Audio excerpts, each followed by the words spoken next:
Genesis, chapter 26-50. There was a famine in the land, in addition to the first famine that was in the days of Abraham.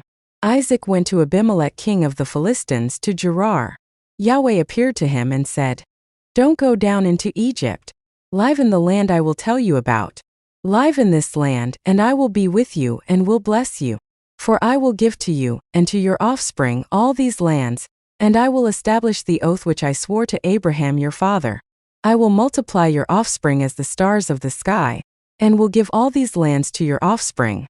In your offspring all the nations of the earth will be blessed, because Abraham obeyed my voice, and kept my requirements, my commandments, my statutes, and my laws." Isaac lived in Gerar. The men of the place asked him about his wife. He said, "She is my sister," for he was afraid to say, "my wife," lest he thought, "the men of the place might kill me for Rebekah, because she is beautiful to look at." When he had been there a long time, Abimelech king of the Philistines looked out at a window, and saw, and behold, Isaac was caressing Rebekah, his wife. Abimelech called Isaac and said, "Behold, surely she is your wife. Why did you say, 'She is my sister'?" Isaac said to him, "Because I said, 'Lest I die because of her.'" Abimelech said, "What is this you have done to us? One of the people might easily have lain with your wife, and you would have brought guilt on us." Abimelech commanded all the people, saying, "He who touches this man or his wife will surely be put to death." Isaac sowed in that land, and reaped in the same year 100 times what he planted. Yahweh blessed him. The man grew great and grew more and more until he became very great. He had possessions of flocks, possessions of herds, and a great household. The Philistines envied him. Now all the wells which his father's servants had dug in the days of Abraham his father, the Philistines had stopped and filled with earth. Abimelech said to Isaac, "Go away from us, for you are much mightier than we." Isaac departed from there, encamped in the valley of Gerar, and lived there. Isaac dug again the wells of water, which they had dug in the days of Abraham his father, for the Philistines had stopped them after the death of Abraham. He called their names after the names by which his father had called them. Isaac's servants dug in the valley, and found there a well of flowing water. The herdsmen of Gerar argued with Isaac's herdsmen, saying, "The water is ours." So he called the name of the well Ezek, because they contended with him. They dug another well and they argued over that also, so he called its name Sitnah. He left that place and dug another well. They didn't argue over that one, so he called it Rehoboth. He said, "For now Yahweh has made room for us, and we will be fruitful in the land." He went up from there to Beersheba. Yahweh appeared to him the same night and said, "I am the God of Abraham your father. Don't be afraid, for I am with you, and will bless you, and multiply your offspring for my servant Abraham's sake." He built an altar there, and called on Yahweh's name, and pitched his tent there. There Isaac's servants dug a well. Then Abimelech went to him from Gerar with Ahuzzath his friend, and Phicol the captain of his army. Isaac said to them, "Why have you come to me, since you hate me, and have sent me away from you?" They said, "We saw plainly that Yahweh was with you." We said, "Let there now be an oath between us, even between us and you, and let's make a covenant with you, that you will do us no harm, as we have not touched you, and as we have done to you nothing but good, and have sent you away in peace. You are now the blessed of Yahweh." He made them a feast, and they ate and drank. They rose up some time in the morning, and swore an oath to one another. Isaac sent them away, and they departed from him in peace. The same day Isaac's servants came, and told him concerning the well which they had dug, and said to him, "We have found water." He called it Sheba. Therefore the name of the city is Beersheba to this day. When Esau was 40 years old, he took his wife Judith, the daughter of Beeri the Hittite, and Basemath, the daughter of Elon the Hittite. They grieved Isaac's and Rebekah's spirits. When Isaac was old, and his eyes were dim so that he could not see, he called Esau his elder son, and said to him, "My son." He said to him, "Here I am." He said, "See, now I am old. I don't know the day of my death. Now therefore please take your weapons, your quiver and your bow, and go out to the field and get me venison. Make me savory food such as I love, and bring it to me, that I may eat, and that my soul may bless you before I die." Rebekah heard when Isaac spoke to Esau his son. Esau went to the field to hunt for venison, and to bring it. Rebekah spoke to Jacob her son, saying, Behold, I heard your father speak to Esau your brother, saying, Bring me venison, and make me savory food, that I may eat, and bless you before Yahweh before my death. Now therefore, my son, obey my voice according to that which I command you. Go now to the flock and get me 2 good young goats from there. I will make them savory food for your father, such as he loves. You shall bring it to your father, that he may eat, so that he may bless you before his death. Jacob said to Rebekah his mother, Behold, Esau my brother is a hairy man, and I am a smooth man. What if my father touches me? I will seem to him as a deceiver, and I would bring a curse on myself and not a blessing. His mother said to him, Let your curse be on me, my son. Only obey my voice and go get them for me. He went and got them and brought them to his mother. His mother made savory food, such as his father loved. Rebekah took the good clothes of Esau, her elder son, which were with her in the house, and put them on Jacob, her younger son. She put the skins of the young goats on his hands, and on the smooth of his neck. She gave the savory food and the bread, which she had prepared, into the hand of her son Jacob. He came to his father and said, My father. He said, Here I am. Who are you, my son? Jacob said to his father, I am Esau your firstborn. I have done what you asked me to do. Please arise, sit and eat of my venison, that your soul may bless me. Isaac said to his son, How is it that you have found it so quickly, my son? He said, Because Yahweh your God gave me success. Isaac said to Jacob, Please come near that I may feel you, my son, whether you are really my son Esau or not. Jacob went near to Isaac his father. He felt him and said, The voice is Jacob's voice, but the hands are the hands of Esau. He didn't recognize him because his hands were hairy, like his brother Esau's hands. So he blessed him. He said, Are you really my son Esau? He said, I am. He said, Bring it near to me, and I will eat of my son's venison, that my soul may bless you. He brought it near to him, and he ate. He brought him wine, and he drank. His father Isaac said to him, Come near now and kiss me, my son. He came near and kissed him. He smelled the smell of his clothing and blessed him and said, Behold, the smell of my son is as the smell of a field which Yahweh has blessed. God give you of the dew of the sky, of the fatness of the earth, and plenty of grain and new wine. Let peoples serve you and nations bow down to you. Be lord over your brothers. Let your mother's sons bow down to you. Cursed be everyone who curses you. Blessed be everyone who blesses you. As soon as Isaac had finished blessing Jacob, and Jacob had just gone out from the presence of Isaac his father, Esau his brother came in from his hunting. He also made savory food, and brought it to his father. He said to his father, Let my father arise and eat of his son's venison, that your soul may bless me. Isaac his father said to him, Who are you? He said, I am your son, your firstborn Esau. Isaac trembled violently and said, Who then is he who has taken venison and brought it to me, and I have eaten of all before you came and have blessed him? Yes, he will be blessed. When Esau heard the words of his father, he cried with an exceedingly great and bitter cry, and said to his father, Bless me, even me also, my father.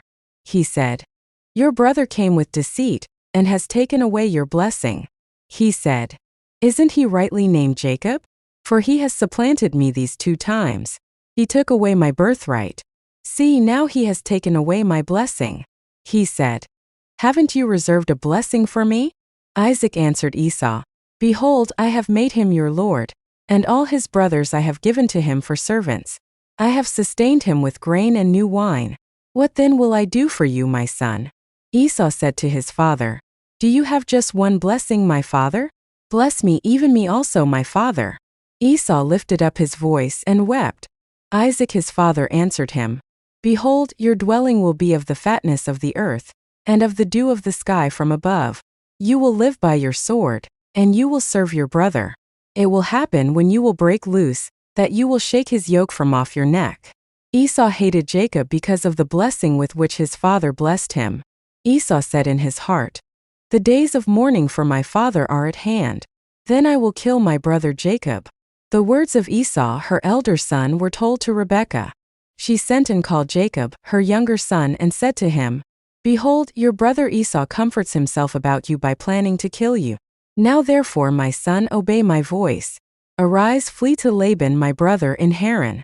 Stay with him a few days, until your brother's fury turns away, until your brother's anger turns away from you, and he forgets what you have done to him. Then I will send and get you from there. Why should I be bereaved of you both in one day?" Rebekah said to Isaac, "I am weary of my life because of the daughters of hate. If Jacob takes a wife of the daughters of hate, such as these of the daughters of the land, what good will my life do me?" Isaac called Jacob, blessed him, and commanded him, "You shall not take a wife of the daughters of Canaan. Arise, go to Paddan Aram, to the house of Bethuel your mother's father. Take a wife from there from the daughters of Laban, your mother's brother.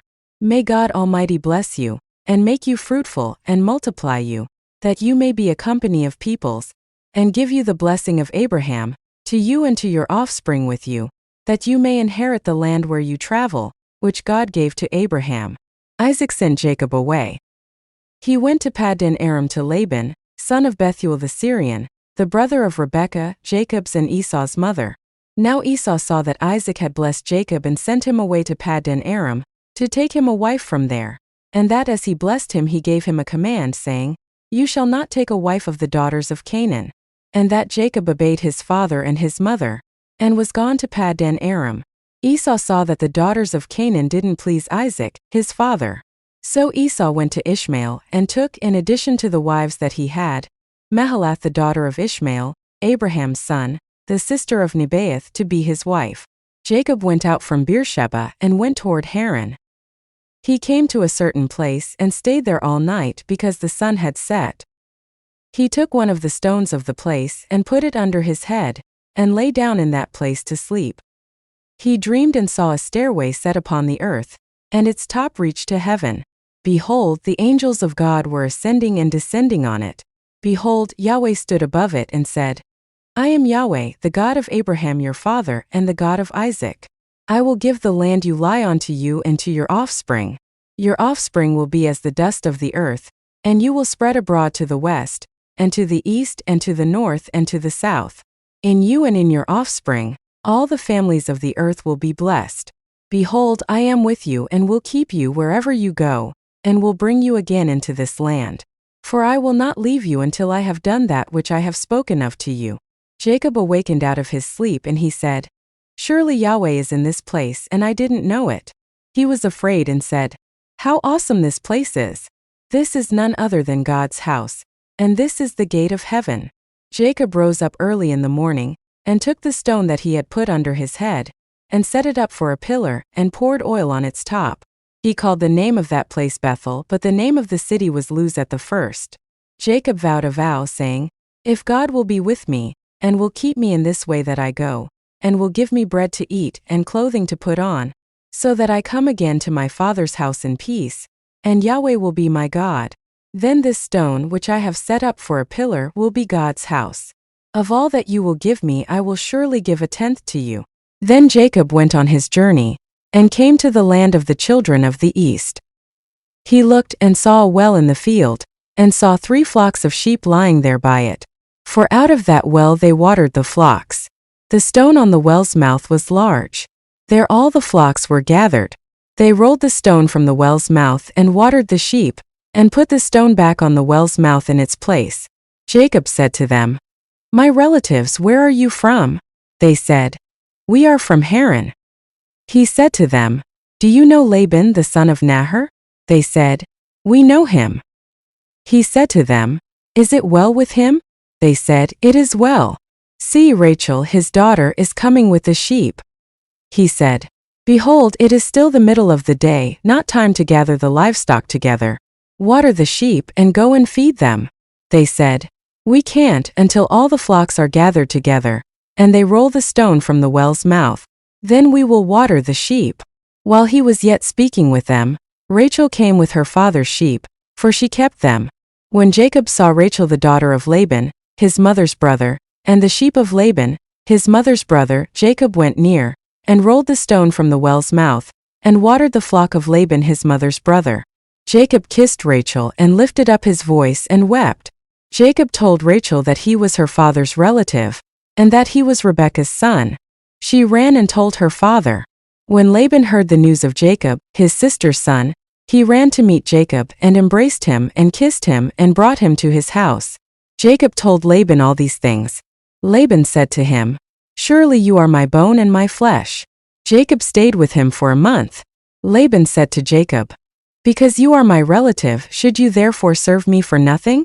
Tell me, what will your wages be?" Laban had 2 daughters. The name of the elder was Leah, and the name of the younger was Rachel. Leah's eyes were weak, but Rachel was beautiful in form and attractive. Jacob loved Rachel. He said, "I will serve you 7 years for Rachel, your younger daughter." Laban said, "It is better that I give her to you, than that I should give her to another man. Stay with me." Jacob served 7 years for Rachel. They seemed to him but a few days, for the love he had for her. Jacob said to Laban, "Give me my wife, for my days are fulfilled, that I may go in to her." Laban gathered together all the men of the place and made a feast. In the evening, he took Leah his daughter, and brought her to Jacob. He went in to her. Laban gave Zilpah his servant to his daughter Leah for a servant. In the morning, behold, it was Leah. He said to Laban, "What is this you have done to me? Didn't I serve with you for Rachel? Why then have you deceived me?" Laban said, "It is not done so in our place, to give the younger before the firstborn. Fulfill the week of this one, and we will give you the other also for the service which you will serve with me for 7 more years." Jacob did so and fulfilled her week. He gave him Rachel his daughter as wife. Laban gave Bilhah, his servant, to his daughter Rachel to be her servant. He went in also to Rachel, and he loved also Rachel more than Leah, and served with him 7 more years. Yahweh saw that Leah was hated, and he opened her womb, but Rachel was barren. Leah conceived and bore a son, and she named him Reuben. For she said, "Because Yahweh has looked at my affliction, for now my husband will love me." She conceived again and bore a son and said, "Because Yahweh has heard that I am hated, he has therefore given me this son also." She named him Simeon. She conceived again and bore a son. She said, "Now this time my husband will be joined to me, because I have borne him 3 sons. Therefore his name was called Levi. She conceived again and bore a son. She said, "This time I will praise Yahweh." Therefore she named him Judah. Then she stopped bearing. When Rachel saw that she bore Jacob no children, Rachel envied her sister. She said to Jacob, "Give me children or else I will die." Jacob's anger burned against Rachel, and he said, "Am I in God's place who has withheld from you the fruit of the womb?" She said, "Behold my maid Bilhah. Go into her, that she may bear on my knees, and I also may obtain children by her." She gave him Bilhah her servant as wife, and Jacob went in to her. Bilhah conceived and bore Jacob a son. Rachel said, "God has judged me, and has also heard my voice, and has given me a son." Therefore she called his name Dan. Bilhah, Rachel's servant, conceived again, and bore Jacob a second son. Rachel said, "I have wrestled with my sister with mighty wrestlings, and have prevailed." She named him Naphtali. When Leah saw that she had finished bearing, she took Zilpah, her servant, and gave her to Jacob as a wife. Zilpah, Leah's servant, bore Jacob a son. Leah said, "How fortunate!" She named him Gad. Zilpah, Leah's servant, bore Jacob a second son. Leah said, "Happy am I, for the daughters will call me happy." She named him Asher. Reuben went in the days of wheat harvest, and found mandrakes in the field, and brought them to his mother Leah. Then Rachel said to Leah, "Please give me some of your son's mandrakes." Leah said to her, "Is it a small matter that you have taken away my husband? Would you take away my son's mandrakes also?" Rachel said, "Therefore he will lie with you tonight for your son's mandrakes." Jacob came from the field in the evening, and Leah went out to meet him and said, "You must come in to me, for I have surely hired you with my son's mandrakes." He lay with her that night. God listened to Leah, and she conceived, and bore Jacob a 5th son. Leah said, "God has given me my hire, because I gave my servant to my husband." She named him Issachar. Leah conceived again, and bore a 6th son to Jacob. Leah said, God has endowed me with a good dowry. Now my husband will live with me, because I have borne him 6 sons. She named him Zebulun. Afterwards she bore a daughter, and named her Dinah. God remembered Rachel, and God listened to her, and opened her womb. She conceived, bore a son, and said, God has taken away my reproach. She named him Joseph, saying, May Yahweh add another son to me. When Rachel had borne Joseph, Jacob said to Laban, Send me away, that I may go to my own place and to my country. Give me my wives and my children for whom I have served you, and let me go, for you know my service with which I have served you. Laban said to him, If now I have found favor in your eyes, stay here, for I have divined that Yahweh has blessed me for your sake. He said, Appoint me your wages, and I will give it. Jacob said to him, You know how I have served you, and how your livestock have fared with me. For it was little which you had before I came, and it has increased to a multitude. Yahweh has blessed you wherever I turned.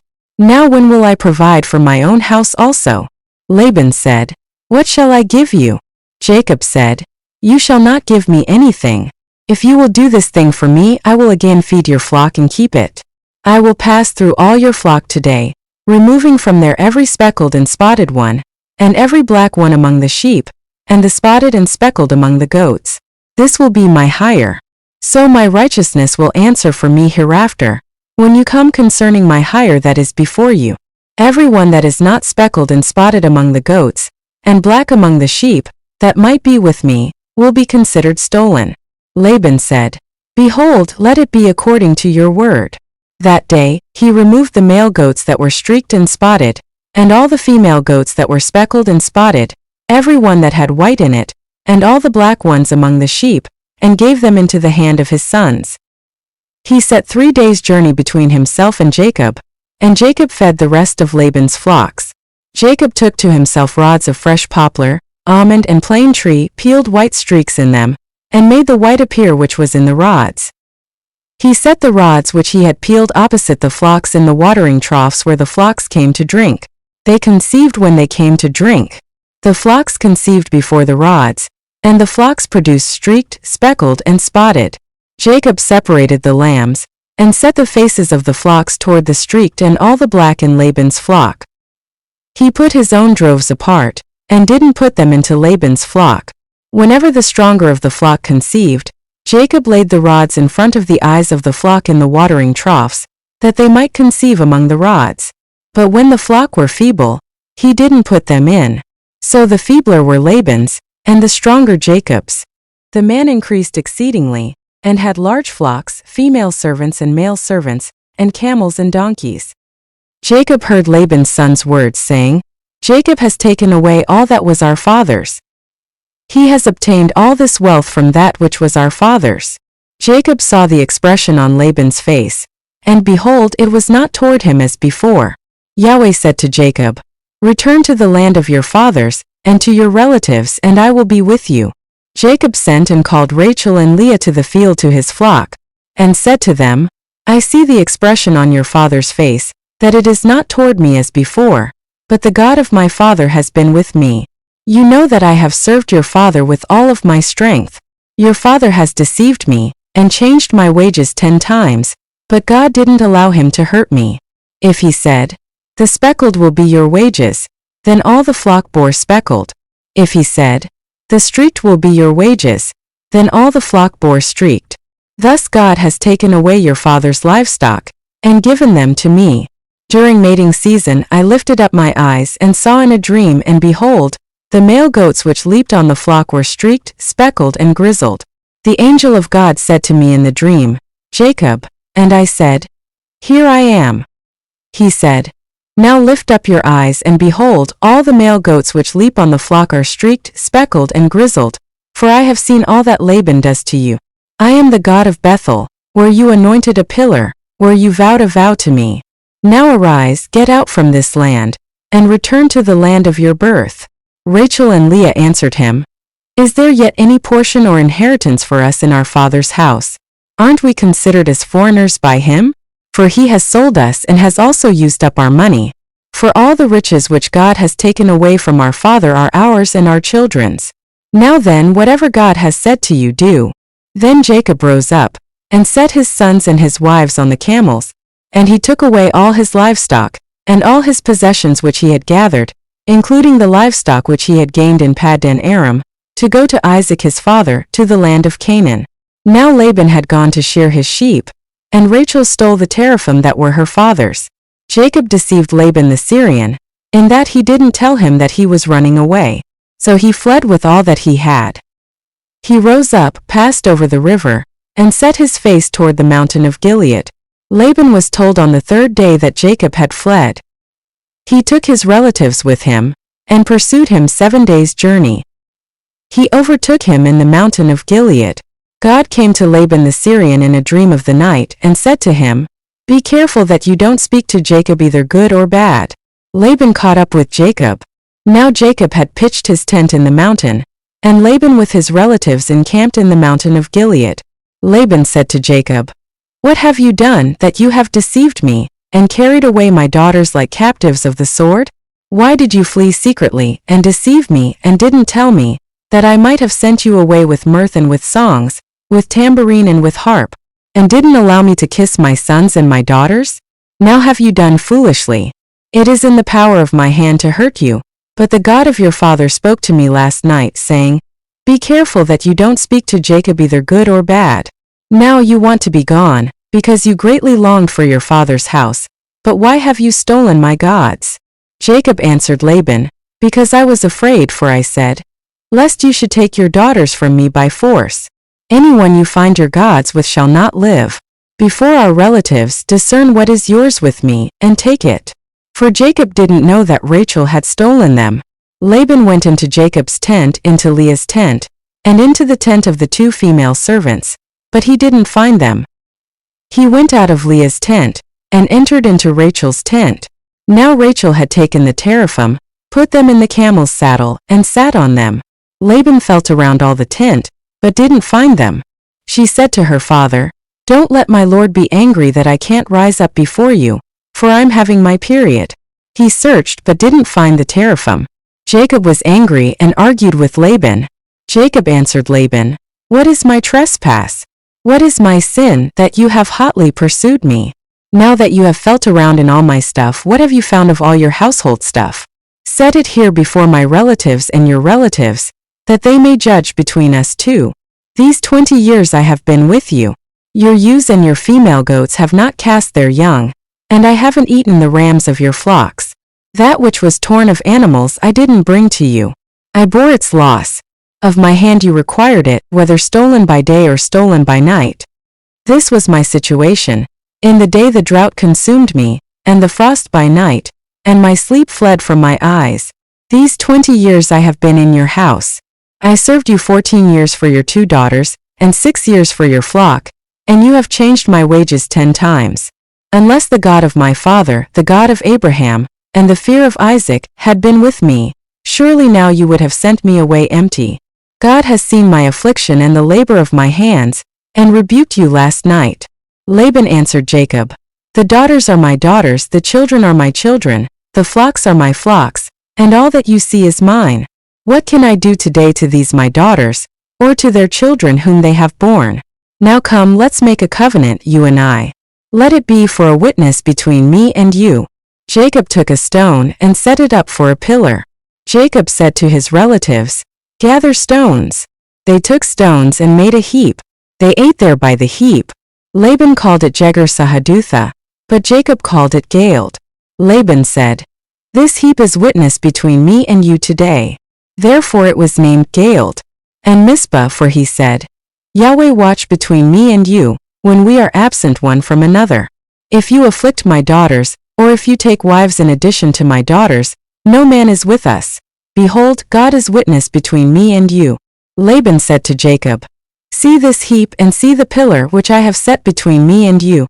May this heap be a witness and the pillar be a witness, that I will not pass over this heap to you, and that you will not pass over this heap and this pillar to me for harm. The God of Abraham and the God of Nahor, the God of their father, judge between us." Then Jacob swore by the fear of his father Isaac. Jacob offered a sacrifice in the mountain, and called his relatives to eat bread. They ate bread and stayed all night in the mountain. Early in the morning Laban rose up, and kissed his sons and his daughters and blessed them. Laban departed and returned to his place. Jacob went on his way, and the angels of God met him. When he saw them, Jacob said, "This is God's army." He called the name of that place Mahanaim. Jacob sent messengers in front of him to Esau, his brother, to the land of Seir, the field of Edom. He commanded them, saying, "This is what you shall tell my lord Esau. This is what your servant Jacob says. I have lived as a foreigner with Laban, and stayed until now. I have cattle, donkeys, flocks, male servants and female servants. I have sent to tell my lord, that I may find favor in your sight." The messengers returned to Jacob, saying, "We came to your brother Esau. He is coming to meet you, and 400 men are with him." Then Jacob was greatly afraid and was distressed. He divided the people who were with him, along with the flocks, the herds and the camels, into 2 companies. He said, "If Esau comes to the one company and strikes it, then the company which is left will escape." Jacob said, "God of my father Abraham and God of my father Isaac, Yahweh, who said to me, 'Return to your country and to your relatives, and I will do you good.' I am not worthy of the least of all the loving kindnesses, and of all the truth which you have shown to your servant. For with just my staff I crossed over this Jordan, and now I have become 2 companies. Please deliver me from the hand of my brother, from the hand of Esau, for I fear him, lest he come and strike me and the mothers with the children. You said, 'I will surely do you good, and make your offspring as the sand of the sea, which can't be counted because there are so many.'" He stayed there that night, and took from that which he had with him a present for Esau, his brother, 200 female goats and 20 male goats, 200 ewes and 20 rams, 30 milk camels and their colts, 40 cows, 10 bulls, 20 female donkeys and 10 foals. He delivered them into the hands of his servants, every herd by itself, and said to his servants, "Pass over before me, and put a space between herd and herd." He commanded the foremost, saying, "When Esau my brother meets you and asks you, saying, 'Whose are you? Where are you going? Whose are these before you?' Then you shall say, 'They are your servant Jacob's. It is a present sent to my lord Esau. Behold, he also is behind us.'" He commanded also the second, and the third, and all that followed the herds, saying, "This is how you shall speak to Esau when you find him. You shall say, 'Not only that, but behold, your servant Jacob is behind us.' For he said, 'I will appease him with the present that goes before me, and afterward I will see his face. Perhaps he will accept me.' So the present passed over before him, and he himself stayed that night in the camp. He rose up that night, and took his 2 wives, and his 2 servants, and his 11 sons, and crossed over the ford of the Jabbok. He took them, and sent them over the stream, and sent over that which he had. Jacob was left alone, and wrestled with a man there until the breaking of the day. When he saw that he didn't prevail against him, the man touched the hollow of his thigh, and the hollow of Jacob's thigh was strained as he wrestled. The man said, "Let me go, for the day breaks." Jacob said, "I won't let you go unless you bless me." He said to him, "What is your name?" He said, "Jacob." He said, "Your name will no longer be called Jacob, but Israel, for you have fought with God and with men and have prevailed." Jacob asked him, "Please tell me your name." He said, "Why is it that you ask what my name is?" So he blessed him there. Jacob called the name of the place Peniel, for he said, "I have seen God face to face, and my life is preserved." The sun rose on him as he passed over Peniel, and he limped because of his thigh. Therefore the children of Israel don't eat the sinew of the hip, which is on the hollow of the thigh, to this day, because he touched the hollow of Jacob's thigh in the sinew of the hip. Jacob lifted up his eyes and looked, and behold, Esau was coming, and with him 400 men. He divided the children between Leah, Rachel, and the 2 servants. He put the servants and their children in front, Leah and her children after, and Rachel and Joseph at the rear. He himself passed over in front of them, and bowed himself to the ground 7 times, until he came near to his brother. Esau ran to meet him, embraced him, fell on his neck, kissed him, and they wept. He lifted up his eyes and saw the women and the children, and said, "Who are these with you?" He said, "The children whom God has graciously given your servant." Then the servants came near with their children, and they bowed themselves. Leah also and her children came near, and bowed themselves. After them, Joseph came near with Rachel, and they bowed themselves. Esau said, "What do you mean by all this company which I met?" Jacob said, "To find favor in the sight of my Lord." Esau said, "I have enough, my brother. Let that which you have be yours." Jacob said, "Please know if I have now found favor in your sight, then receive my present at my hand, because I have seen your face as one sees the face of God, and you were pleased with me. Please take the gift that I brought to you, because God has dealt graciously with me, and because I have enough." He urged him and he took it. Esau said, "Let's take our journey and let's go, and I will go before you." Jacob said to him, "My Lord knows that the children are tender, and that the flocks and herds with me have their young, and if they overdrive them one day, all the flocks will die. Please let my Lord pass over before his servant, and I will lead on gently, according to the pace of the livestock that are before me and according to the pace of the children, until I come to my Lord to Seir." Esau said, "Let me now leave with you some of the people who are with me." He said, "Why? Let me find favor in the sight of my Lord." So Esau returned that day on his way to Seir. Jacob traveled to Succoth, built himself a house, and made shelters for his livestock. Therefore the name of the place is called Succoth. Jacob came in peace to the city of Shechem, which is in the land of Canaan, when he came from Paddan Aram, and encamped before the city. He bought the parcel of ground where he had spread his tent, at the hand of the children of Hamor, Shechem's father, for 100 pieces of money. He erected an altar there, and called it El Eloh Israel. Dinah, the daughter of Leah, whom she bore to Jacob, went out to see the daughters of the land. Shechem the son of Hamor the Hivite, the prince of the land, saw her. He took her, lay with her, and humbled her. His soul joined to Dinah, the daughter of Jacob, and he loved the young lady, and spoke kindly to the young lady. Shechem spoke to his father Hamor, saying, "Get me this young lady as a wife." Now Jacob heard that he had defiled Dinah, his daughter, and his sons were with his livestock in the field. Jacob held his peace until they came. Hamor the father of Shechem went out to Jacob to talk with him. The sons of Jacob came in from the field when they heard it. The men were grieved, and they were very angry, because he had done folly in Israel in lying with Jacob's daughter, a thing that ought not to be done. Hamor talked with them, saying, "The soul of my son Shechem longs for your daughter. Please give her to him as a wife. Make marriages with us. Give your daughters to us and take our daughters for yourselves. You shall dwell with us, and the land will be before you. Live and trade in it, and get possessions in it." Shechem said to her father and to her brothers, "Let me find favor in your eyes, and whatever you will tell me I will give. Ask me a great amount for a dowry, and I will give whatever you ask of me, but give me the young lady as a wife." The sons of Jacob answered Shechem and Hamor his father with deceit when they spoke, because he had defiled Dinah their sister, and said to them, "We can't do this thing to give our sister to one who is uncircumcised, for that is a reproach to us. Only on this condition will we consent to you. If you will be as we are, that every male of you be circumcised, then will we give our daughters to you, and we will take your daughters to us, and we will dwell with you, and we will become one people. But if you will not listen to us and be circumcised, then we will take our sister, and we will be gone." Their words pleased Hamor and Shechem, Hamor's son. The young man didn't wait to do this thing, because he had delight in Jacob's daughter, and he was honored above all the house of his father. Hamor and Shechem, his son, came to the gate of their city, and talked with the men of their city, saying, "These men are peaceful with us. Therefore let them live in the land and trade in it. For behold, the land is large enough for them. Let's take their daughters to us for wives, and let's give them our daughters.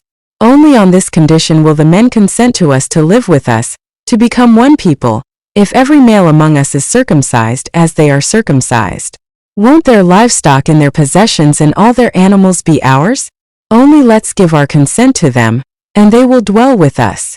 All who went out of the gate of his city listened to Hamor, and to Shechem his son, and every male was circumcised, all who went out of the gate of his city. On the third day, when they were sore, two of Jacob's sons, Simeon and Levi, Dinah's brothers, each took his sword, came upon the unsuspecting city, and killed all the males.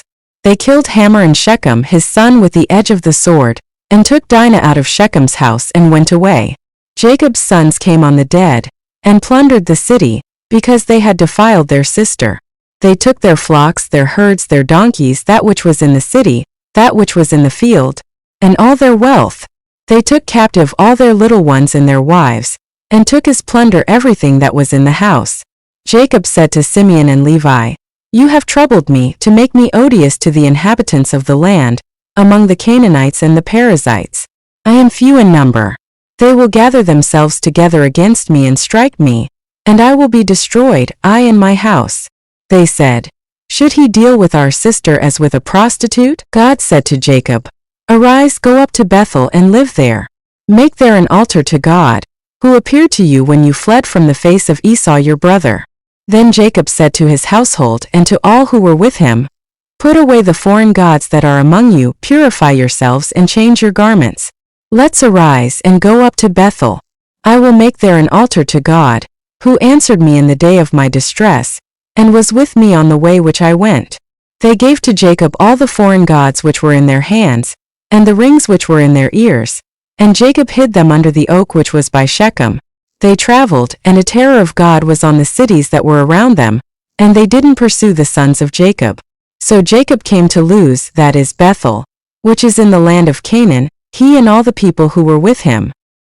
He built an altar there, and called the place El Beth-El, because their God was revealed to him, when he fled from the face of his brother.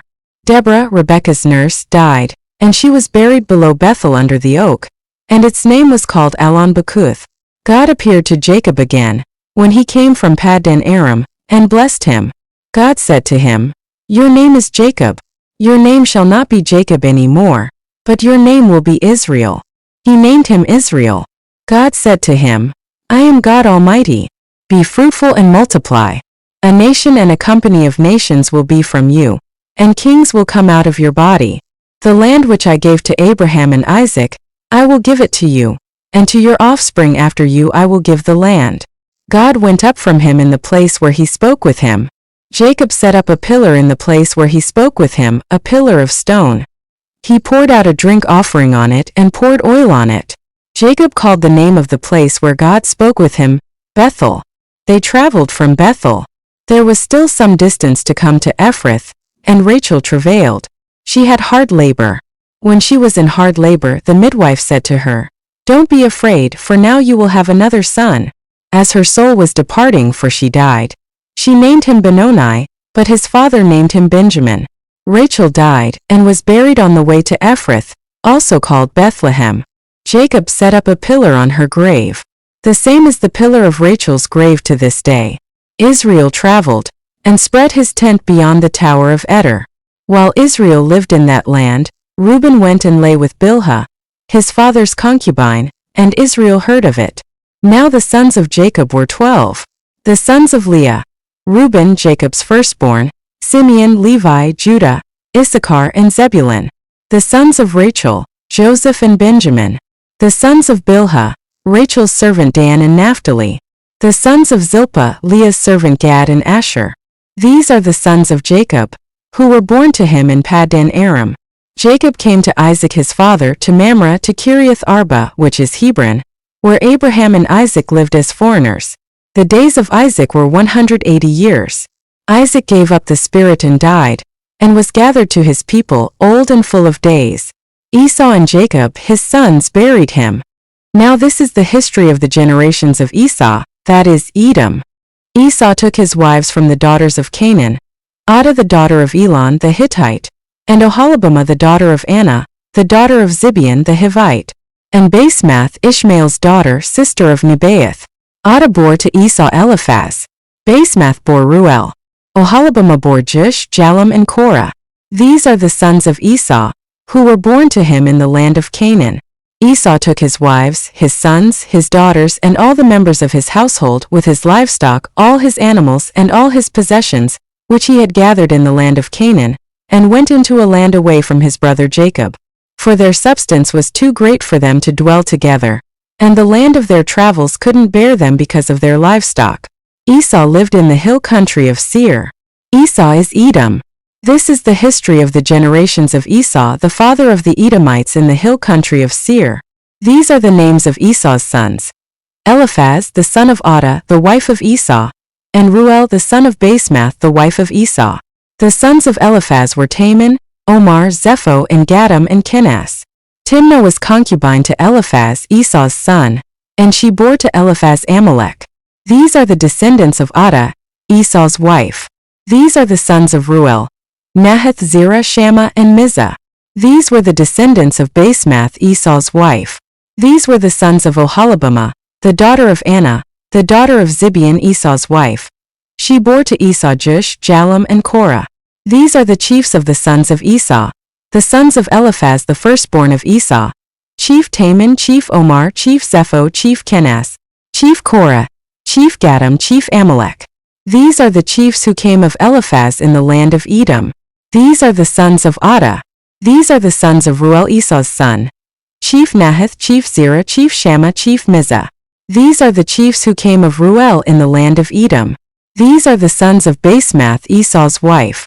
These are the sons of Oholibamah, Esau's wife: Chief Jush, Chief Jalam, Chief Korah. These are the chiefs who came of Oholibamah, the daughter of Anah, Esau's wife. These are the sons of Esau, that is Edom, and these are their chiefs. These are the sons of Seir the Horite, the inhabitants of the land: Lotan, Shobal, Zibeon, Anah, Dishon, Ezer, and Dishon. These are the chiefs who came of the Horites, the children of Seir in the land of Edom. The children of Lotan were Hori and Heman. Lotan's sister was Timnah. These are the children of Shobal: Alvan, Manahath, Ebal, Shepho, and Onam. These are the children of Zibeon: Aiah and Anah.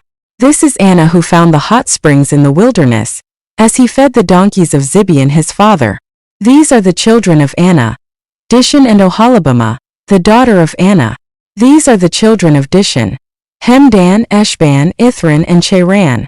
These are the children of Ezer: Bilhan, Zavan, and Akan. These are the children of Dishon, Uzi, and Aaron. These are the chiefs who came of the Horites: Chief Lotan, Chief Shobal, Chief Zibeon, Chief Anah, Chief Dishon, Chief Ezer, and Chief Dishon. These are the chiefs who came of the Horites, according to their chiefs in the land of Seir. These are the kings who reigned in the land of Edom, before any king reigned over the children of Israel. Bela, the son of Beer, reigned in Edom. The name of his city was Dinhabah. Bela died, and Jobab, the son of Zerah of Bozrah, reigned in his place. Jobab died, and Husham of the land of the Temanites reigned in his place. Husham died, and Hadad, the son of Bedad, who struck Midian in the field of Moab, reigned in his place. The name of his city was Avith. Hadad died, and Samlah of Masrekah reigned in his place. Samlah died, and Shaul of Rehoboth by the river reigned in his place. Shaul died, and Baal-Hanan the son of Achbor reigned in his place. Baal-Hanan the son of Achbor died, and Hadar reigned in his place. The name of his city was Pau. His wife's name was Mehetabel, the daughter of Matred, the daughter of Mezahab. These are the names of the chiefs who came from Esau, according to their families, after their places, and by their names: Chief Timnah, Chief Alva, Chief Jetheth, Chief Oholibamah, Chief Elah, Chief Pinion, Chief Kenaz, Chief Taman, Chief Mibzar, Chief Magdiel, and Chief Iram. These are the chiefs of Edom, according to their habitations in the land of their possession. This is Esau, the father of the Edomites. Jacob lived in the land of his father's travels, in the land of Canaan. This is the history of the generations of Jacob. Joseph, being 17 years old, was feeding the flock with his brothers. He was a boy with the sons of Bilhah and Zilpah, his father's wives. Joseph brought an evil report of them to their father.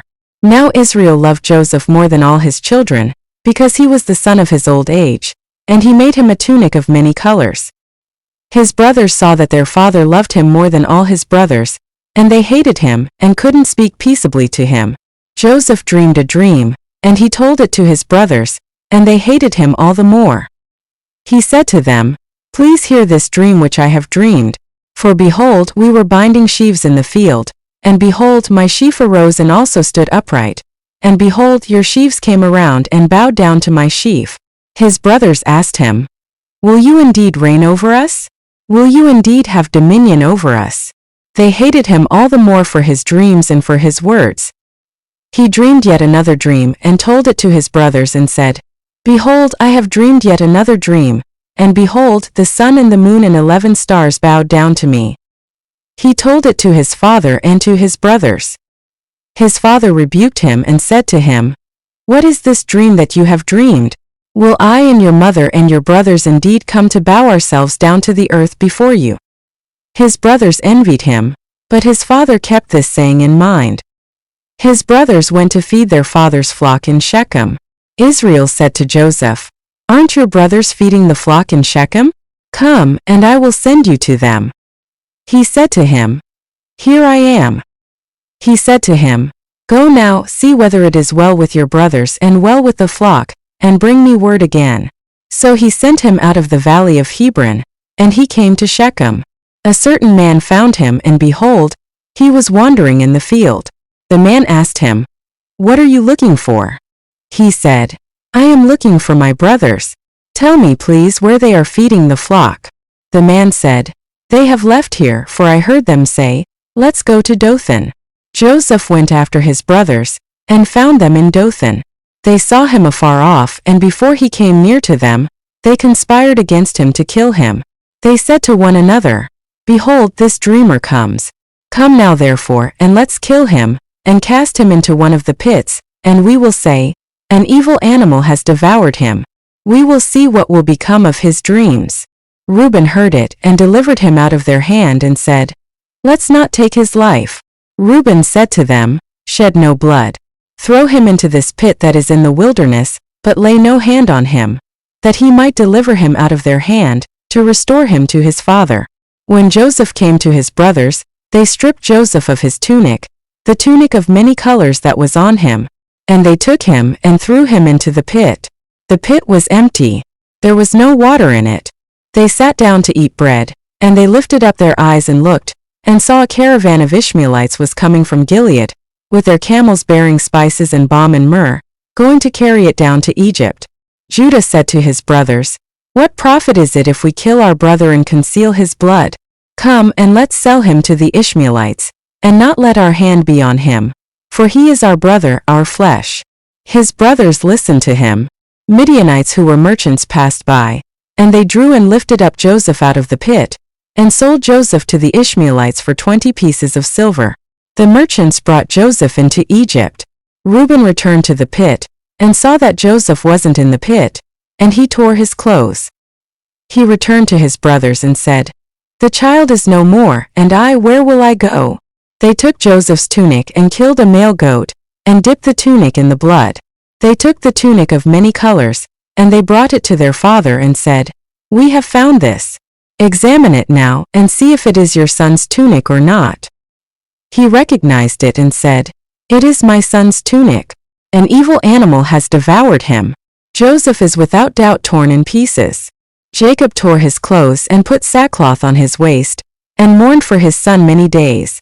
All his sons and all his daughters rose up to comfort him, but he refused to be comforted. He said, "For I will go down to Sheol to my son mourning." His father wept for him.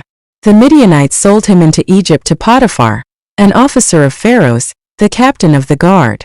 At that time Judah went down from his brothers, and visited a certain Adullamite, whose name was Hira. There Judah saw the daughter of a certain Canaanite man named Shua. He took her and went in to her. She conceived and bore a son, and he named him Er. She conceived again and bore a son, and she named him Onan. She yet again bore a son and named him Shelah. He was at Chezib when she bore him. Judah took a wife for Er, his firstborn, and her name was Tamar. Judah's firstborn, was wicked in Yahweh's sight, so Yahweh killed him.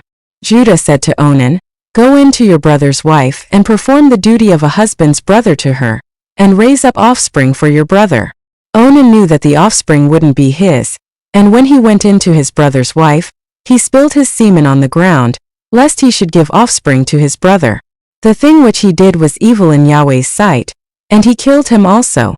Then Judah said to Tamar, his daughter-in-law, "Remain a widow in your father's house until Shelah my son is grown up," for he said, "Lest he also die like his brothers." Tamar went and lived in her father's house. After many days Shua's daughter, the wife of Judah, died. Judah was comforted, and went up to his sheep shearers to Timnah, he and his friend Hira the Adullamite. Tamar was told, "Behold, your father-in-law is going up to Timnah to shear his sheep." She took off the garments of her widowhood, and covered herself with her veil, and wrapped herself, and sat in the gate of Enaim, which is on the way to Timnah. For she saw that Shelah was grown up, and she wasn't given to him as a wife. When Judah saw her, he thought that she was a prostitute, for she had covered her face. He turned to her by the way and said, "Please come, let me come in to you," for he didn't know that she was his daughter-in-law. She said, "What will you give me that you may come in to me?" He said, "I will send you a young goat from the flock." She said, "Will you give me a pledge until you send it?" He said, "What pledge will I give you?" She said, "Your signet and your cord, and your staff that is in your hand." He gave them to her, and came in to her, and she conceived by him. She arose and went away, and put off her veil from her, and put on the garments of her widowhood. Judah sent the young goat by the hand of his friend, the Adullamite, to receive the pledge from the woman's hand, but he didn't find her. Then he asked the men of her place, saying, "Where is the prostitute that was at Enaim by the road?" They said, "There has been no prostitute here." He returned to Judah and said, "I haven't found her," and also the men of the place said, "There has been no prostitute here." Judah said, "Let her keep it lest we be shamed. Behold, I sent this young goat, and you haven't found her." About 3 months later Judah was told, "Tamar your daughter-in-law has played the prostitute. Moreover, behold, she is with child by prostitution." Judah said, "Bring her out and let her be burned." When she was brought out, she sent to her father-in-law saying, "I am with child by the man who owns these." She also said, "Please discern whose these are, the signet and the cords and the staff." Judah acknowledged them and said, "She is more righteous than I, because I didn't give her to Shelah my son." He knew her again no more. In the time of her travail, behold, twins were in her womb. When she travailed, one put out a hand, and the midwife took and tied a scarlet thread on his hand, saying, "This came out first." As he drew back his hand, behold, his brother came out, and she said, "Why have you made a breach for yourself?" Therefore his name was called Perez. Afterward his brother came out, who had the scarlet thread on his hand, and his name was called Zerah. Joseph was brought down to Egypt. Potiphar, an officer of Pharaoh's, the captain of the guard, an Egyptian, bought him from the hand of the Ishmaelites that had brought him down there. Yahweh was with Joseph, and he was a prosperous man. He was in the house of his master the Egyptian. His master saw that Yahweh was with him, and that Yahweh made all that he did prosper in his hand. Joseph found favor in his sight. He ministered to him, and Potiphar made him overseer over his house, and all that he had he put into his hand.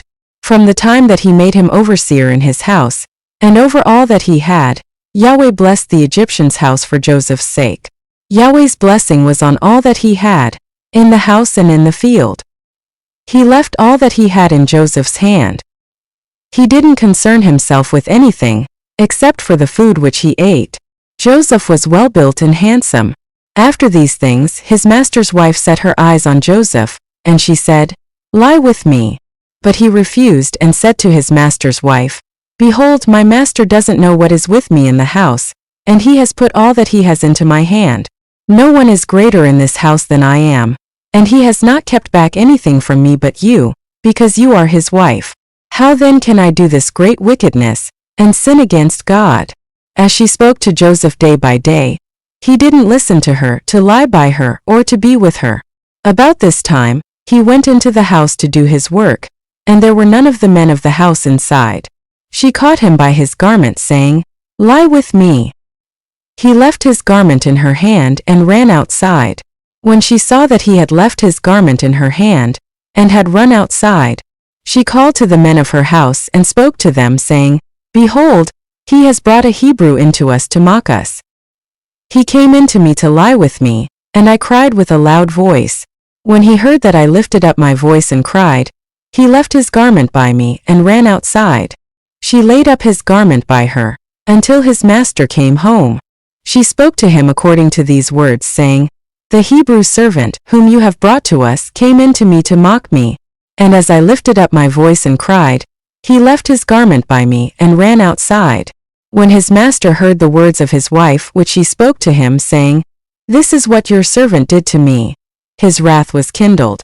Joseph's master took him and put him into the prison, the place where the king's prisoners were bound, and he was there in custody. But Yahweh was with Joseph and showed kindness to him, and gave him favor in the sight of the keeper of the prison. The keeper of the prison committed to Joseph's hand all the prisoners who were in the prison. Whatever they did there, he was responsible for it. The keeper of the prison didn't look after anything that was under his hand, because Yahweh was with him, and that which he did, Yahweh made it prosper. After these things, the butler of the king of Egypt and his baker offended their lord, the king of Egypt. Pharaoh was angry with his two officers, the chief cupbearer and the chief baker.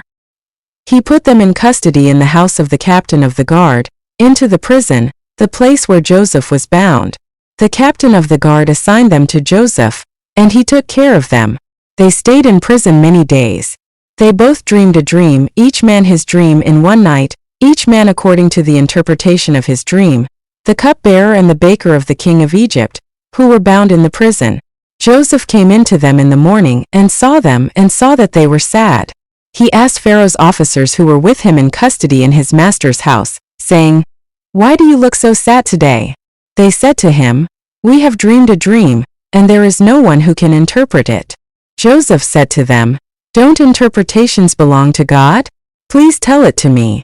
The chief cupbearer told his dream to Joseph and said to him, In my dream, behold, a vine was in front of me, and in the vine were 3 branches. It was as though it budded, it blossomed, and its clusters produced ripe grapes. Pharaoh's cup was in my hand, and I took the grapes and pressed them into Pharaoh's cup, and I gave the cup into Pharaoh's hand. Joseph said to him, This is its interpretation. The 3 branches are 3 days. Within 3 more days, Pharaoh will lift up your head and restore you to your office. You will give Pharaoh's cup into his hand, the way you did when you were his cupbearer. But remember me when it is well with you. Please show kindness to me, and make mention of me to Pharaoh, and bring me out of this house. For indeed, I was stolen away out of the land of the Hebrews, and here also I have done nothing that they should put me into the dungeon. When the chief baker saw that the interpretation was good, he said to Joseph, I also was in my dream, and behold, 3 baskets of white bread were on my head. In the uppermost basket there were all kinds of baked food for Pharaoh, and the birds ate them out of the basket on my head. Joseph answered, This is its interpretation. The 3 baskets are 3 days. Within 3 more days, Pharaoh will lift up your head from off you, and will hang you on a tree, and the birds will eat your flesh from off you. On the 3rd day, which was Pharaoh's birthday, he made a feast for all his servants, and he lifted up the head of the chief cupbearer and the head of the chief baker among his servants. He restored the chief cupbearer to his position again, and he gave the cup into Pharaoh's hand. But he hanged the chief baker, as Joseph had interpreted to them. Yet the chief cupbearer didn't remember Joseph, but forgot him. At the end of 2 full years Pharaoh dreamed, and behold, he stood by the river. Behold, 7 cattle came up out of the river. They were sleek and fat, and they fed in the marsh grass. Behold, 7 other cattle came up after them out of the river, ugly and thin, and stood by the other cattle on the brink of the river. The ugly and thin cattle ate up the 7 sleek and fat cattle. So Pharaoh awoke. He slept and dreamed a second time. And behold, 7 heads of grain came up on one stalk, healthy and good. Behold, 7 heads of grain, thin and blasted with the east wind, sprung up after them. The thin heads of grain swallowed up the 7 healthy and full ears. Pharaoh awoke, and behold, it was a dream. In the morning, his spirit was troubled, and he sent and called for all of Egypt's magicians and wise men. Pharaoh told them his dreams, but there was no one who could interpret them to Pharaoh. Then the chief cupbearer spoke to Pharaoh, saying, I remember my faults today. Pharaoh was angry with his servants, and put me in custody in the house of the captain of the guard, with the chief baker. We dreamed a dream in one night, he and I. Each man dreamed according to the interpretation of his dream. There was with us there a young man, a Hebrew, servant to the captain of the guard, and we told him, and he interpreted to us our dreams. He interpreted to each man according to his dream. As he interpreted to us, so it was. He restored me to my office, and he hanged him. Then Pharaoh sent and called Joseph, and they brought him hastily out of the dungeon. He shaved himself, changed his clothing, and came in to Pharaoh. Pharaoh said to Joseph, I have dreamed a dream, and there is no one who can interpret it. I have heard it said of you, that when you hear a dream you can interpret it. Joseph answered Pharaoh, saying, It isn't in me. God will give Pharaoh an answer of peace. Pharaoh spoke to Joseph, In my dream, behold, I stood on the brink of the river. And behold, 7 fat and sleek cattle came up out of the river. They fed in the marsh grass. And behold, 7 other cattle came up after them, poor and very ugly and thin, such as I never saw in all the land of Egypt for ugliness. The thin and ugly cattle ate up the first 7 fat cattle. And when they had eaten them up, it couldn't be known that they had eaten them, but they were still ugly, as at the beginning. So I awoke. I saw in my dream, and behold, 7 heads of grain came up on one stalk, full and good. And behold, 7 heads of grain, withered, thin, and blasted with the east wind, sprung up after them. The thin heads of grain swallowed up the 7 good heads of grain. I told it to the magicians, but there was no one who could explain it to me. Joseph said to Pharaoh, The dream of Pharaoh is one. What God is about to do he has declared to Pharaoh. The 7 good cattle are 7 years, and the 7 good heads of grain are 7 years. The dream is one. The 7 thin and ugly cattle that came up after them are 7 years, and also the 7 empty heads of grain blasted with the east wind. They will be 7 years of famine. That is the thing which I have spoken to Pharaoh. God has shown Pharaoh what he is about to do. Behold, 7 years of great plenty throughout all the land of Egypt are coming. 7 years of famine will arise after them, and all the plenty will be forgotten in the land of Egypt. The famine will consume the land, and the plenty will not be known in the land by reason of that famine which follows, for it will be very grievous. The dream was doubled to Pharaoh because the thing is established by God, and God will shortly bring it to pass. Now therefore let Pharaoh look for a discreet and wise man, and set him over the land of Egypt. Let Pharaoh do this, and let him appoint overseers over the land, and take up the 5th part of the land of Egypt's produce in the 7 plenteous years. Let them gather all the food of these good years that come, and store grain under the hand of Pharaoh for food in the cities, and let them keep it. The food will be to supply the land against the 7 years of famine, which will be in the land of Egypt, so that the land will not perish through the famine. The thing was good in the eyes of Pharaoh, and in the eyes of all his servants. Pharaoh said to his servants, Can we find such a one as this, a man in whom is the Spirit of God? Pharaoh said to Joseph, Because God has shown you all of this, there is no one so discreet and wise as you. You shall be over my house. All my people will be ruled according to your word. Only in the throne I will be greater than you. Pharaoh said to Joseph, Behold, I have set you over all the land of Egypt. Pharaoh took off his signet ring from his hand, and put it on Joseph's hand, and arrayed him in robes of fine linen, and put a gold chain about his neck. He made him ride in the 2nd chariot which he had. They cried before him, Bow the knee. He set him over all the land of Egypt. Pharaoh said to Joseph, I am Pharaoh. Without you, no man shall lift up his hand or his foot in all the land of Egypt. Pharaoh called Joseph's name Zaphenath-Paneah. He gave him Asenath, the daughter of Potiphar priest of On, as a wife. Joseph went out over the land of Egypt. Joseph was 30 years old when he stood before Pharaoh king of Egypt. Joseph went out from the presence of Pharaoh, and went throughout all the land of Egypt. In the 7 plenteous years the earth produced abundantly. He gathered up all the food of the 7 years which were in the land of Egypt, and laid up the food in the cities. He stored food in each city from the fields around that city. Joseph laid up grain as the sand of the sea very much, until he stopped counting, for it was without number. To Joseph were born 2 sons before the year of famine came, whom Asenath, the daughter of Potiphar priest of On, bore to him. Joseph called the name of the firstborn Manasseh, for, he said, God has made me forget all my toil and all my father's house. The name of the second he called Ephraim, for God has made me fruitful in the land of my affliction. The 7 years of plenty that were in the land of Egypt came to an end. The 7 years of famine began to come, just as Joseph had said. There was famine in all lands, but in all the land of Egypt there was bread. When all the land of Egypt was famished, the people cried to Pharaoh for bread. And Pharaoh said to all the Egyptians, "Go to Joseph. What he says to you do." The famine was over all the surface of the earth. Joseph opened all the storehouses and sold to the Egyptians. The famine was severe in the land of Egypt.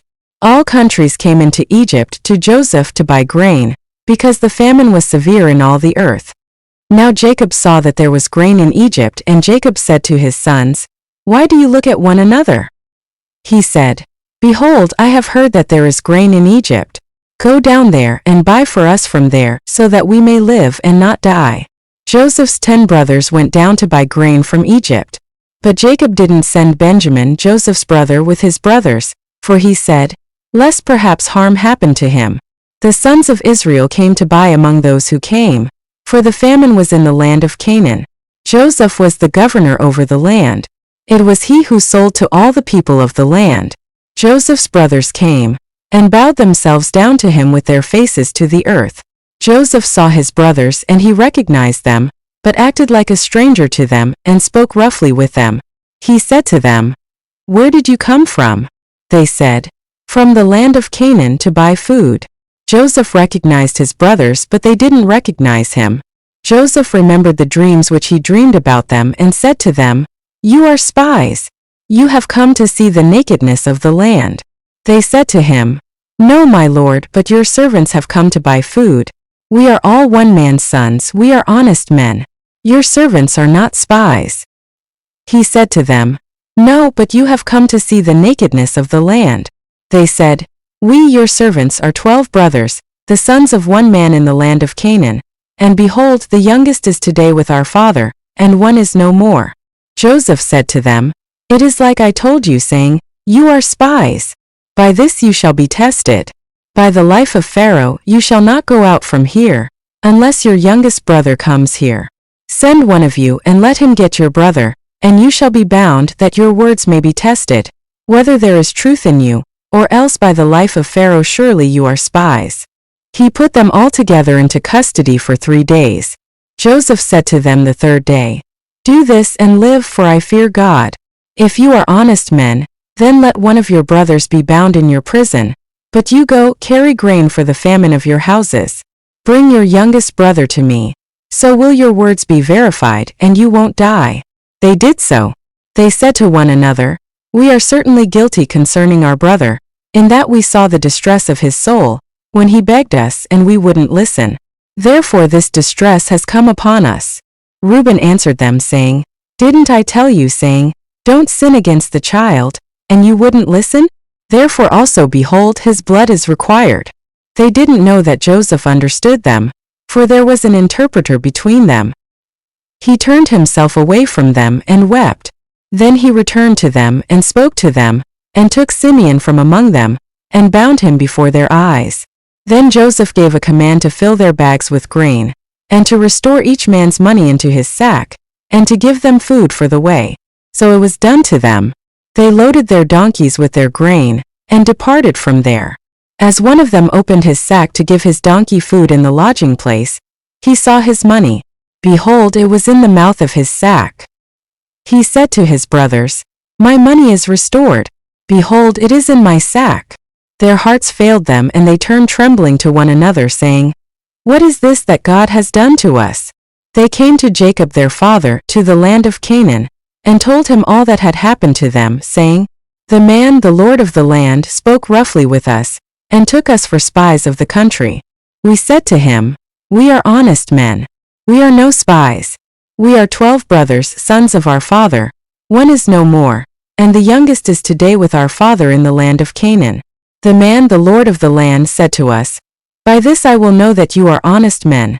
Leave one of your brothers with me, and take grain for the famine of your houses, and go your way. Bring your youngest brother to me. Then I will know that you are not spies, but that you are honest men.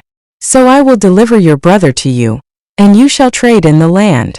As they emptied their sacks, behold, each man's bundle of money was in his sack. When they and their father saw their bundles of money, they were afraid.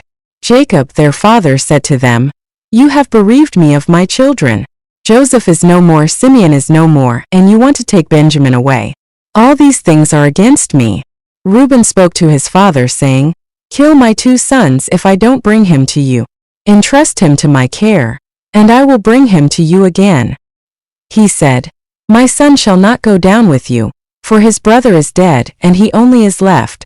If harm happens to him along the way in which you go, then you will bring down my gray hairs with sorrow to Sheol.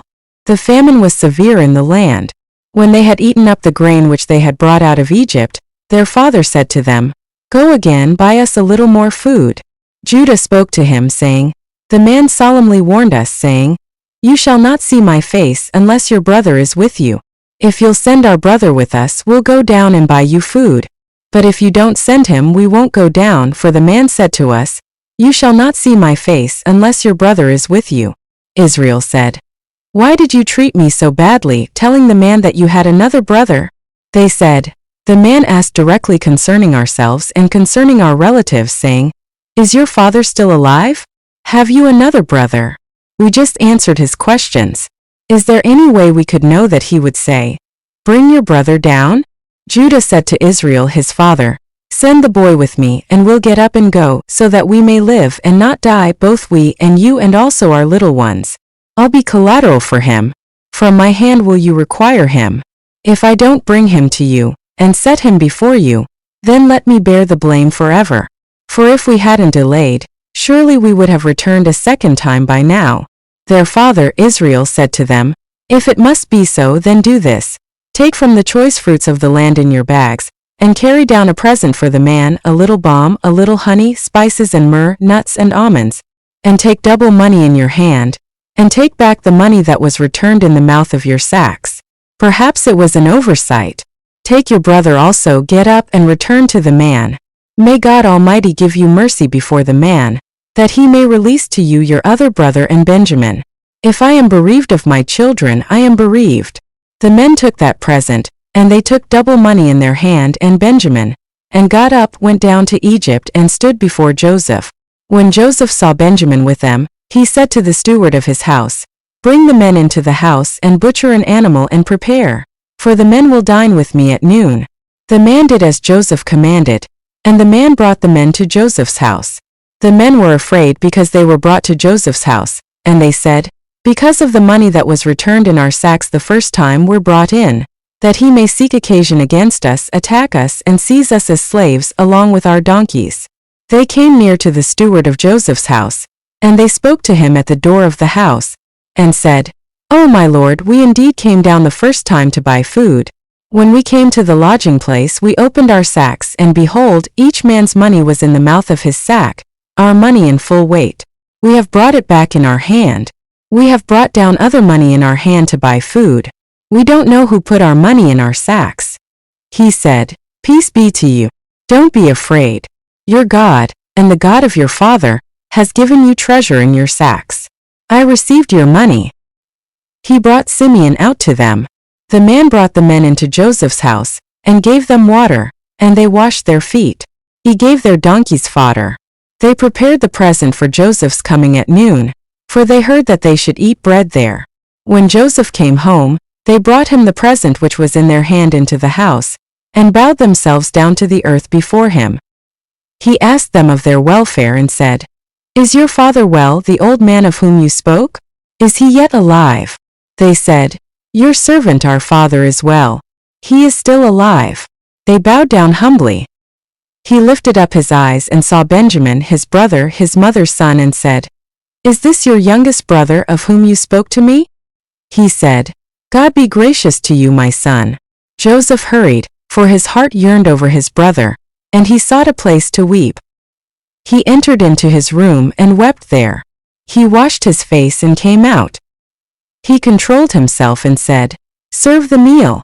They served him by himself, and them by themselves, and the Egyptians who ate with him by themselves, because the Egyptians don't eat with the Hebrews, for that is an abomination to the Egyptians. They sat before him, the firstborn according to his birthright, and the youngest according to his youth, and the men marveled with one another. He sent portions to them from before him, but Benjamin's portion was 5 times as much as any of theirs. They drank and were merry with him. He commanded the steward of his house, saying, "Fill the men's sacks with food as much as they can carry, and put each man's money in his sack's mouth. Put my cup, the silver cup, in the sack's mouth of the youngest with his grain money." He did according to the word that Joseph had spoken. As soon as the morning was light, the men were sent away, they and their donkeys. When they had gone out of the city, and were not yet far off, Joseph said to his steward, "Up, follow after the men. When you overtake them, ask them, 'Why have you rewarded evil for good? Isn't this that from which my Lord drinks, and by which he indeed divines? You have done evil in so doing.'" He overtook them, and he spoke these words to them. They said to him, "Why does my Lord speak such words as these? Far be it from your servants that they should do such a thing. Behold, the money which we found in our sacks' mouths, we brought again to you out of the land of Canaan. How then should we steal silver or gold out of your Lord's house? With whomever of your servants it is found, let him die, and we also will be my Lord's slaves." He said, "Now also let it be according to your words. He with whom it is found will be my slave, and you will be blameless." Then they hurried, and each man took his sack down to the ground, and each man opened his sack. He searched, beginning with the oldest and ending at the youngest.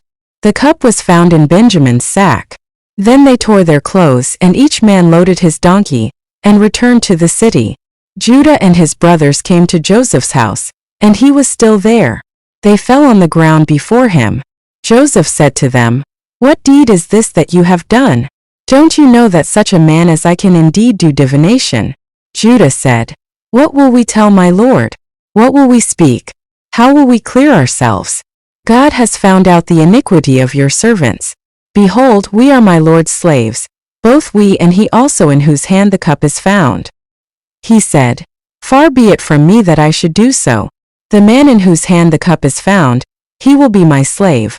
But as for you, go up in peace to your father." Then Judah came near to him and said, "O my Lord, please let your servant speak a word in my Lord's ears, and don't let your anger burn against your servant, for you are even as Pharaoh." My Lord asked his servants, saying, "Have you a father or a brother?"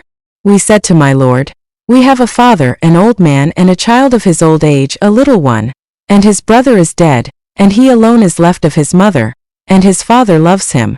You said to your servants, 'Bring him down to me, that I may set my eyes on him.' We said to my Lord, 'The boy can't leave his father, for if he should leave his father would die.' You said to your servants, 'Unless your youngest brother comes down with you, you will see my face no more.' When we came up to your servant my father, we told him the words of my Lord. Our father said, 'Go again and buy us a little food.'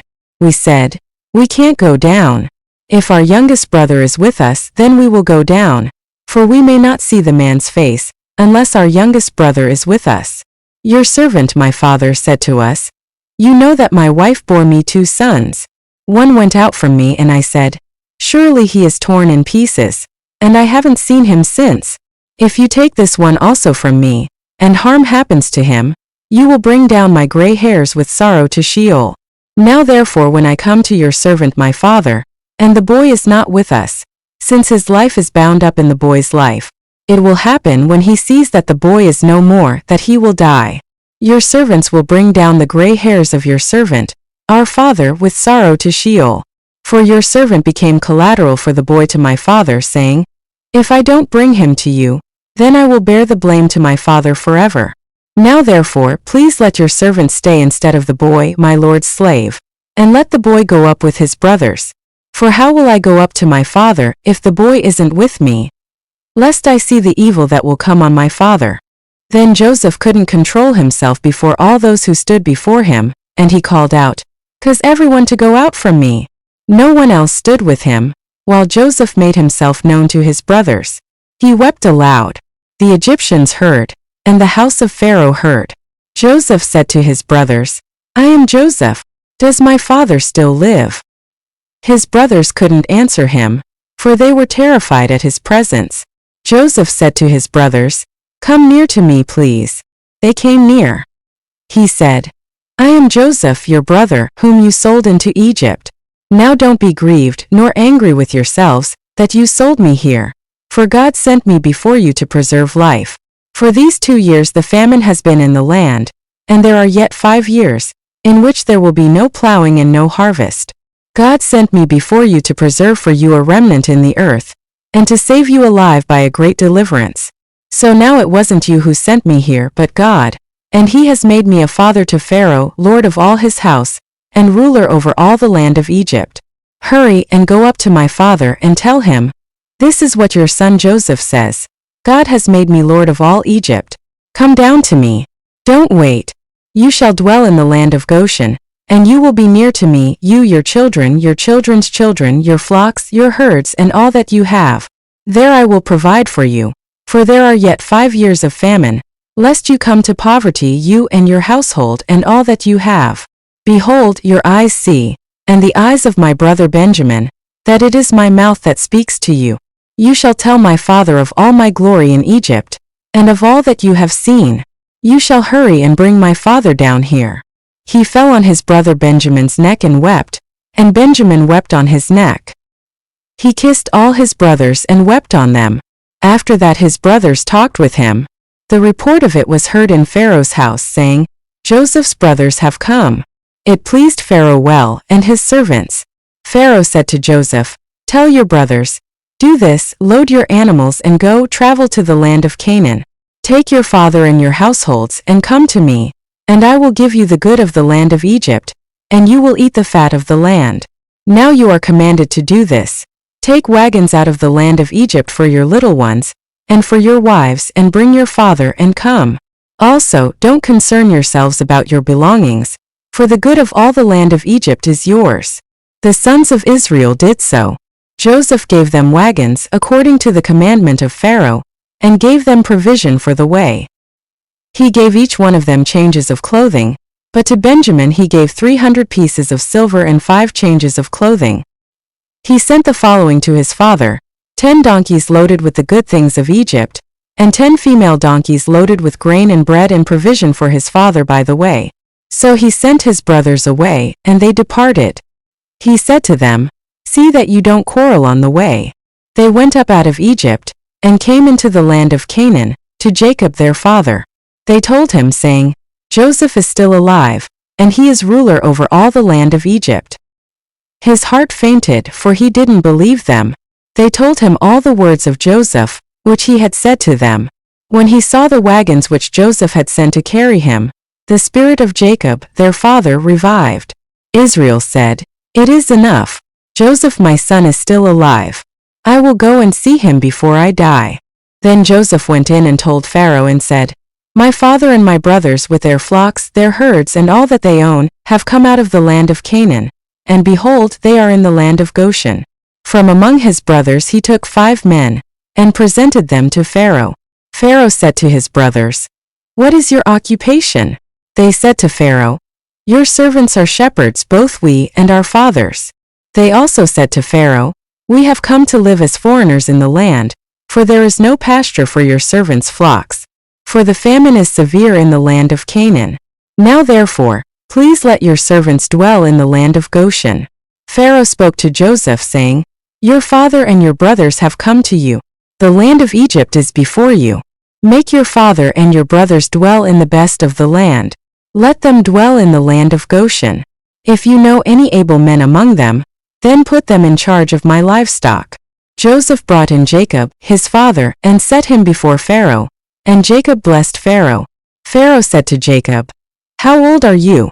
Jacob said to Pharaoh, the years of my pilgrimage are 130 years.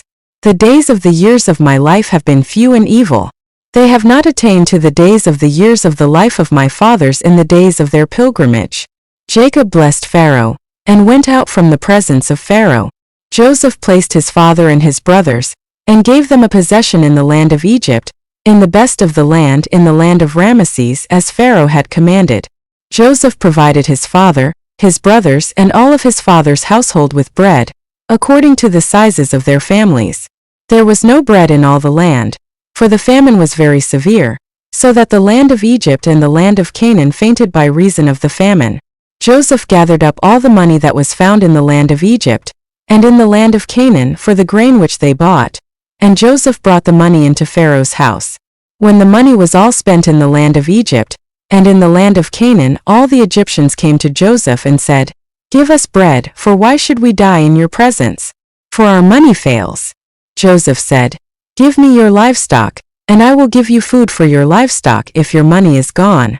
They brought their livestock to Joseph, and Joseph gave them bread in exchange for the horses, and for the flocks, and for the herds, and for the donkeys, and he fed them with bread in exchange for all their livestock for that year.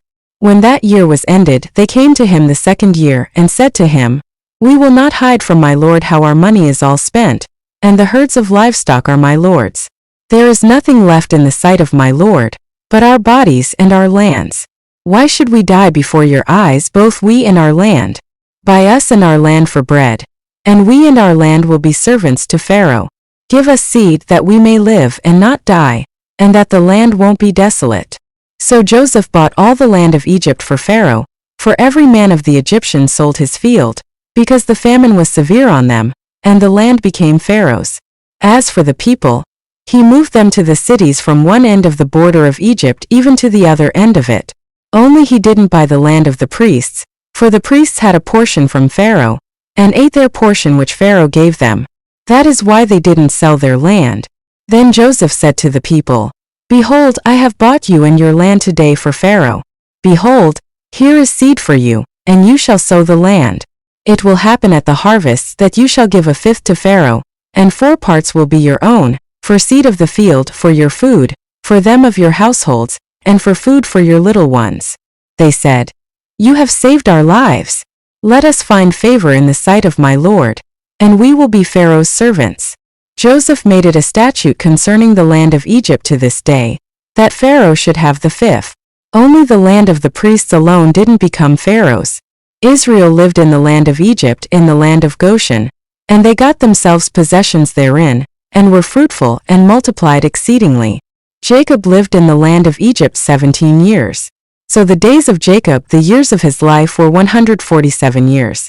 The time came near that Israel must die, and he called his son Joseph and said to him, "If now I have found favor in your sight, please put your hand under my thigh, and deal kindly and truly with me. Please don't bury me in Egypt, but when I sleep with my fathers, you shall carry me out of Egypt, and bury me in their burying place." Joseph said, "I will do as you have said." Israel said, "Swear to me." And he swore to him. Then Israel bowed himself on the bed's head. After these things someone said to Joseph, "Behold, your father is sick." He took with him his 2 sons, Manasseh and Ephraim. Someone told Jacob and said, "Behold, your son Joseph comes to you." And Israel strengthened himself and sat on the bed. Jacob said to Joseph, "God Almighty appeared to me at Luz in the land of Canaan, and blessed me, and said to me, Behold, I will make you fruitful and multiply you, and I will make of you a company of peoples, and will give this land to your offspring after you for an everlasting possession. Now your 2 sons, who were born to you in the land of Egypt before I came to you into Egypt, are mine. Ephraim and Manasseh, even as Reuben and Simeon, will be mine. Your offspring, whom you become the father of after them, will be yours. They will be called after the name of their brothers in their inheritance. As for me, when I came from Paddan, Rachel died beside me in the land of Canaan on the way, when there was still some distance to come to Ephrath, and I buried her there on the way to Ephrath, also called Bethlehem. Israel saw Joseph's sons and said, Who are these? Joseph said to his father, They are my sons whom God has given me here. He said, Please bring them to me, and I will bless them. Now the eyes of Israel were dim for age, so that he couldn't see well. Joseph brought them near to him, and he kissed them and embraced them. Israel said to Joseph, I didn't think I would see your face, and behold, God has let me see your offspring also. Joseph brought them out from between his knees, and he bowed himself with his face to the earth. Joseph took them both, Ephraim in his right hand toward Israel's left hand, and Manasseh in his left hand toward Israel's right hand, and brought them near to him. Israel stretched out his right hand, and laid it on Ephraim's head, who was the younger, and his left hand on Manasseh's head, guiding his hands knowingly, for Manasseh was the firstborn. He blessed Joseph and said, The God before whom my fathers Abraham and Isaac walked, the God who has fed me all my life long to this day, the angel who has redeemed me from all evil. Bless the lads, and let my name be named on them, and the name of my fathers Abraham and Isaac. Let them grow into a multitude upon the earth." When Joseph saw that his father laid his right hand on the head of Ephraim, it displeased him. He held up his father's hand, to remove it from Ephraim's head to Manasseh's head. Joseph said to his father, "Not so, my father, for this is the firstborn. Put your right hand on his head." His father refused and said, "I know, my son, I know. He also will become a people, and he also will be great. However, his younger brother will be greater than he, and his offspring will become a multitude of nations." He blessed them that day, saying, "Israel will bless in you, saying, God make you as Ephraim and as Manasseh." He set Ephraim before Manasseh. Israel said to Joseph, "Behold, I am dying, but God will be with you, and bring you again to the land of your fathers. Moreover, I have given to you one portion above your brothers, which I took out of the hand of the Amorite with my sword and with my bow." Jacob called to his sons and said, "Gather yourselves together, that I may tell you that which will happen to you in the days to come. Assemble yourselves and hear, you sons of Jacob. Listen to Israel your father. Reuben, you are my firstborn, my might, and the beginning of my strength, excelling in dignity and excelling in power. Boiling over like water, you shall not excel, because you went up to your father's bed, then defiled it. He went up to my couch. Simeon and Levi are brothers. Their swords are weapons of violence. My soul, don't come into their council. My glory, don't be united to their assembly. For in their anger they killed men. In their self will they hamstrung cattle. Cursed be their anger, for it was fierce, and their wrath, for it was cruel. I will divide them in Jacob, and scatter them in Israel. Judah, your brothers will praise you. Your hand will be on the neck of your enemies. Your father's sons will bow down before you. Judah is a lion's cub. From the prey, my son, you have gone up. He stooped down, he crouched as a lion, as a lioness. Who will rouse him up? The scepter will not depart from Judah, nor the ruler's staff from between his feet, until he comes to whom it belongs. The obedience of the peoples will be to him. Binding his foal to the vine, his donkey's colt to the choice vine. He has washed his garments in wine, his robes in the blood of grapes. His eyes will be red with wine, his teeth white with milk. Zebulun will dwell at the haven of the sea. He will be for a haven of ships. His border will be on Sidon. Issachar is a strong donkey, lying down between the saddlebacks. He saw a resting place, that it was good, the land that it was pleasant. He bows his shoulder to the burden, and becomes a servant doing forced labor. Dan will judge his people as one of the tribes of Israel. Dan will be a serpent on the trail, an adder in the path, that bites the horse's heels, so that his rider falls backward. I have waited for your salvation, Yahweh. A troop will press on Gad, but he will press on their heel. Asher's food will be rich. He will produce royal dainties. Naphtali is a doe set free, who bears beautiful fawns. Joseph is a fruitful vine by a spring. His branches run over the wall. The archers have severely grieved him, shot at him and persecuted him, but his bow remained strong. The arms of his hands were made strong, by the hands of the mighty one of Jacob. From there is the shepherd, the stone of Israel. Even by the God of your father, who will help you, by the Almighty, who will bless you with blessings of heaven above, blessings of the deep that lies below, blessings of the breasts and of the womb. The blessings of your father have prevailed above the blessings of my ancestors, above the boundaries of the ancient hills. They will be on the head of Joseph, on the crown of the head of him who is separated from his brothers. Benjamin is a ravenous wolf. In the morning he will devour the prey. At evening he will divide the plunder. All these are the 12 tribes of Israel, and this is what their father spoke to them and blessed them. He blessed everyone according to his own blessing. He instructed them and said to them, I am to be gathered to my people. Bury me with my fathers in the cave that is in the field of Ephron the Hittite, in the cave that is in the field of Machpelah, which is before Mamre, in the land of Canaan, which Abraham bought with the field from Ephron the Hittite as a burial place. There they buried Abraham and Sarah, his wife. There they buried Isaac and Rebekah his wife, and there I buried Leah. The field and the cave that is therein, which was purchased from the children of Heth. When Jacob finished charging his sons, he gathered up his feet into the bed, breathed his last breath, and was gathered to his people. Joseph fell on his father's face, wept on him and kissed him. Joseph commanded his servants, the physicians, to embalm his father, and the physicians embalmed Israel. 40 days were used for him, for that is how many days it takes to embalm. The Egyptians wept for Israel for 70 days. When the days of weeping for him were past, Joseph spoke to Pharaoh's staff, saying, If now I have found favor in your eyes, please speak in the ears of Pharaoh, saying, My father made me swear, saying, Behold, I am dying. Bury me in my grave which I have dug for myself in the land of Canaan. Now therefore, please let me go up and bury my father, and I will come again. Pharaoh said, Go up and bury your father just like he made you swear. Joseph went up to bury his father, and with him went up all the servants of Pharaoh, the elders of his house, all the elders of the land of Egypt, all the house of Joseph, his brothers and his father's house. Only their little ones, their flocks and their herds, they left in the land of Goshen.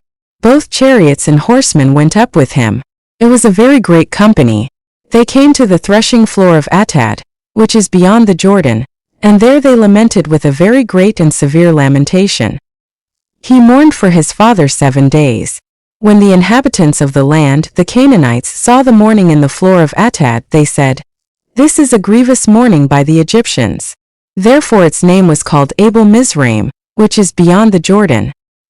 His sons did to him just as he commanded them, for his sons carried him into the land of Canaan, and buried him in the cave of the field of Machpelah, which Abraham bought with the field, as a possession for a burial site, from Ephron the Hittite, near Mamre. Joseph returned into Egypt, he and his brothers and all that went up with him to bury his father, after he had buried his father. When Joseph's brothers saw that their father was dead, they said, It may be that Joseph will hate us, and will fully pay us back for all the evil which we did to him. They sent a message to Joseph, saying, Your father commanded before he died, saying, You shall tell Joseph, Now please forgive the disobedience of your brothers, and their sin because they did evil to you. Now, please forgive the disobedience of the servants of the God of your father. Joseph wept when they spoke to him. His brothers also went and fell down before his face, and they said, Behold, we are your servants. Joseph said to them, Don't be afraid, for am I in the place of God? As for you, you meant evil against me, but God meant it for good, to save many people alive, as is happening today. Now therefore don't be afraid. I will provide for you and your little ones. He comforted them and spoke kindly to them. Joseph lived in Egypt, he and his father's house. Joseph lived 110 years. Joseph saw Ephraim's children to the 3rd generation. The children also of Machir, the son of Manasseh, were born on Joseph's knees. Joseph said to his brothers, I am dying, but God will surely visit you, and bring you up out of this land to the land which he swore to Abraham, to Isaac, and to Jacob. Joseph took an oath from the children of Israel, saying, God will surely visit you, and you shall carry up my bones from here. So Joseph died, being 110 years old, and they embalmed him, and he was put in a coffin in Egypt. Now that we've read today's chapter, let's close by praying the prayer Jesus taught us. Our Father who art in heaven, hallowed be thy name. Thy kingdom come. Thy will be done in earth as it is in heaven. Give us this day our daily bread, and forgive us our debts as we forgive our debtors. And lead us not into temptation, but deliver us from evil. For thine is the kingdom, the power and the glory, forever and ever. Amen.